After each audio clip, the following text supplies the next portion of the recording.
প্রথম চার্জে আসামি শেখ হাসিনাকে দোষী সাব্যস্ত করে আমৃত্যু কারাদণ্ড দেওয়া হয়েছে।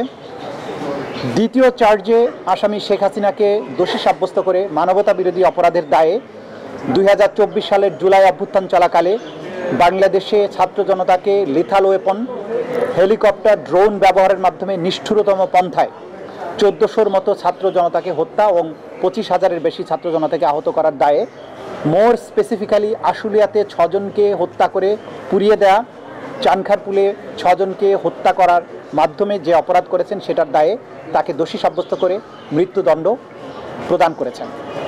বাংলাদেশে যে 1400 তরতাজা তরুণ প্রাণ এই স্বৈর শাসনের অবসানের জন্য জীবন দিয়েছেন, তাদের পরিবারে যদি সামান্য একটু স্বস্তি আসে, সেটি আজকের এই প্রসিকিউশনের প্রাপ্তি। জাতির পক্ষে আমরা একটা বিচারিক প্রক্রিয়াকে সম্পন্ন করার মাধ্যমে এই জাতিকে বিচারহীনতার কলঙ্ক থেকে মুক্ত করার যে ক্ষুদ্র আমাদের প্রয়াস, সেটা যদি সফল হয় সেখানেই আমাদের সাফল্য।